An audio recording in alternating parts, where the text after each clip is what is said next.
through with mixed media artist Jane Dunnewold, and Jane is going to be here all season taking us through a series of creative strength training exercises. So at the end of every episode, there'll be an opportunity for you to flex your creative muscles, right? That's absolutely right. So how are we getting started? Well, let's start first just by outlining a few of the terms, so we're all speaking the same language. It starts with creative stamina. And by creative stamina, I mean, when's the last time you got up and you just didn't want to get started, you felt discouraged? I mean, maybe that never happens to you, but it happens to a lot of people.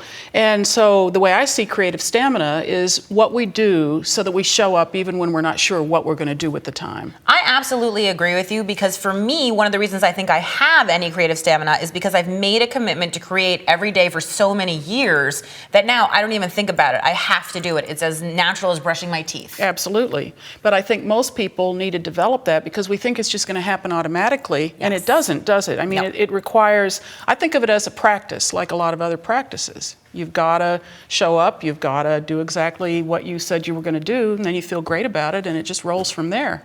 I think so. I mean, I think the thing is, I definitely had to build up my muscles. And I can tell you, so for instance, I love stamp carving. Mm-hmm. And I am always better at stamp carving after I have done in December, every year in December, I carve a stamp every single day of December. That's a commitment that I've made. Mm-hmm. And by the 31st, I'm a way better stamp carver than I was on the 1st, because it's that habit. It's getting into doing it constantly. So I've built up my muscles. Yeah, it totally is. And then you've got all those great stamps you can use, so it's a win-win, right? So what do you think the takeaways for people? What do they need to do to get that creative stamina? I think first they have to sit down and make a commitment to it the same way you'd go to the gym, or you'd clean up you'd quit smoking, anything like that that's a habit. It takes time.